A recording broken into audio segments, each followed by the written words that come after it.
ఈరోజు నీ భక్తి ఏ స్థితిలో ఉంది? ఈరోజు నీ యొక్క ఆత్మీయ జీవితం ఏ స్థితిలో ఉంది?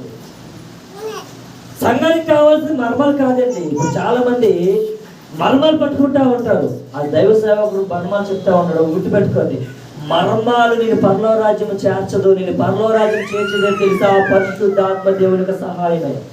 సంఘంలో చాలా మంది ఏమనుకుంటారంటే ఆ పలానా దైవ సేవకులు చెప్పిన వాక్యము చాలా మర్మాలుగా ఉంటుంది. ఇంకో గొప్ప విషయం తెలుసా?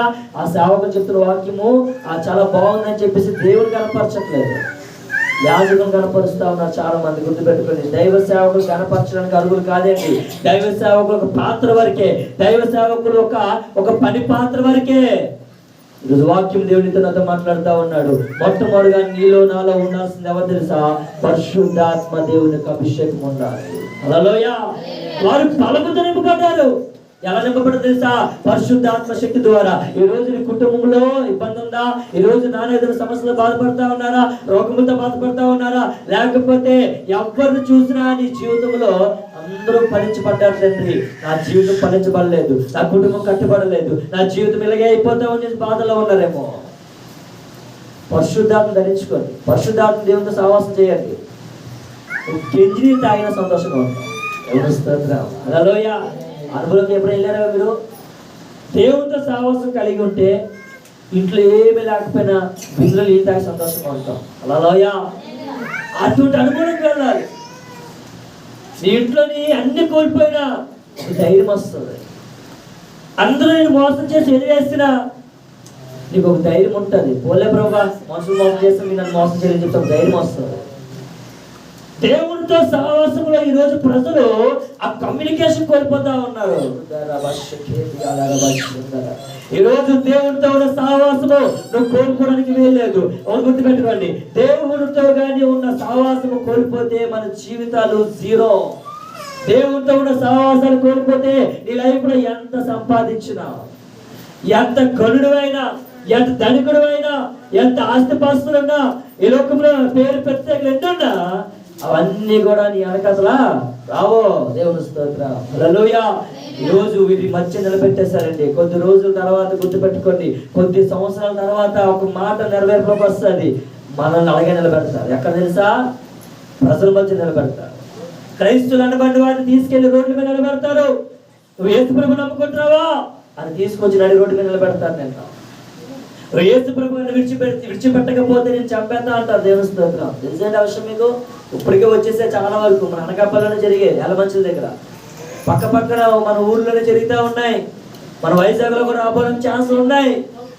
అప్పుడు బయటకు వస్తాయి మన భక్తులు, మన యొక్క ప్రార్థనలు, మన విశ్వాసాలు. అప్పుడు వస్తాయి అన్ని. దేవుని స్తోత్రం. హల్లెలూయా. అందరికి ఎందుకండి, ఇప్పుడు బయట ఒక లారీ పెట్టి, అమ్మా ఇక్కడ క్రైస్తువులు అనుకున్న వారికి, క్రైస్తువులు కాకుండా ఇతర ఇతర ఇతర వ్యక్తులకి మీకు సహాయం చేయడానికి వచ్చామంటే చాలు. దేవుని స్తోత్రం. మనం ఇంకేం చేద్దాం చెప్పాలి? మన బాప్తిసం తీసుకున్నాం అనవసరం. మనం క్రైస్తువులనే మర్చిపోతాం. ఎక్కడ పరిగెడతాం? ఆ వ్యాధులు పరిగెడతాం. దేవుని స్తోత్రం. హల్లెలూయా. ఈ రోజు నీతో దేవుడిగా మాట్లాడుతా ఉన్నాడు, నాతో దేవుడిగా మాట్లాడుతా ఉన్నాడు. నీ గొంతు మీద కత్తి పెట్టినా కూడా నువ్వు ఒకటే చెప్పాలి, ప్రభువా బ్రతికినా క్రీస్తే చావైన లాభం అని చెప్పేసి. దేవుని స్తోత్రం. ఆ కమిట్మెంట్ నీకు ఎప్పుడు వస్తుంది తెలుసా? పరిశుద్ధాత్మ అభిషేకం పొందుకున్నప్పుడు వస్తుంది. హల్లెలూయా. ఈ పేతురు గారు, యోహాను గారు పిలుకోలేండి. నిజా విషయం మీకు పిలుకోలు మళ్ళాడి ప్రజలే. వారు ఎప్పుడైతే యేసుప్రభు గారితో సహవాసంలో ఉండి యేసుప్రభు గారు అద్భుతాలు చూశారు, ఆశ్చర్యకార్యాలు చూశారు, అతను బోధలు విన్నారు, అతనితోటి 33.5 సంవత్సరాల పరిచయం నిలబడ్డారు. 3.5 సంవత్సరాల పరిచయం నిలబడ్డారు. ఎన్ని సంవత్సరాలు? 3.5 సంవత్సరాల పరిచయం నిలబడ్డారు. చచ్చిపోతున్న వ్యక్తులు ఇలా ప్రార్థన చేసి యేసుప్రభు పిలిస్తే వచ్చేసేవారు. స్వస్థతలు, అద్భుతాలు, అనేక కార్యాలు చూశారు. కానీ వాళ్ళ ఏం లేదు తెలుసా? పరిశుద్ధాత్మ లేదు కాబట్టి గెత్సేమనే తోటలో యేసు ప్రభు గారిని సిలువ వేయడానికి రోమా సైనికులు వచ్చినప్పుడు అందరూ ఏమైపోయారు? అక్కడ చెప్పాలి, ఏమైపోయారు? పారిపోయారు. దేవుని స్తోత్రం. కారణం ఏం తెలుసా? వాళ్ళు పిరికితనం ఆత్మ ఉంది. వాళ్ళు యేసు ప్రభువుని పట్టుకున్నారు కదా, అతను చంపేస్తారు, అతను సిలువేసేస్తారు, నన్ను కూడా వేసేస్తారు, నన్ను కూడా చంపేస్తారని చెప్పి పిరికితన ఆత్మ కలిగి ఉన్నారు. ఈ నేడు సమాజంలో గుర్తుపెట్టుకొని నువ్వు నిజమైన క్రైస్తవుడు మాట్లాడుతూ ఉన్నాడు. నువ్వు నిజమైన క్రైస్తవుడిగా ఉండాలని ఆశపడితే చావైనా పర్లేదు ప్రభా, నీ కోసం రోషం కలిగి ఉంటాను చెప్పి దేవుడితో సాహసం కలిగి ఉంటారు. హల్లెలూయా, హల్లెలూయా. ఆ యొక్క కమిట్మెంట్ నీకు కావాలంటే నువ్వు పరిశుద్ధాత్మ నింపబడాలి. ఆ కమిట్మెంట్ నీలో నాలో ఉండాలంటే నీలో ఏముండదు తెలుసా? పరిశుద్ధాత్మ అభిషేకం ఉండాలి. అభిషేకం లేకుండా ఏం చేయలేమండి. ఎందుకు చెప్తా ఉంటాను, చాలా మంది అనుకుంటా ఉంటారు, ప్రార్థనకి వెళ్తున్నాం పాస్టర్ గారు, వెళ్ళి వచ్చేస్తున్నాం పాస్టర్ గారు అనుకుంటా ఉంటారు. నువ్వు ప్రార్థనకి వెళ్ళి వచ్చి వినేసి వచ్చేయడం వల్ల ఏ ఉపయోగం లేదు తెలుసా? ఏం ఉపయోగం లేదు. ఆ డబ్బాలో నీకు కలిగిందంటే కాన్కేసిన ఉపయోగం లేదు. నీలో ఉండాల్సింది అగ్ని మండుతా ఉండాలి.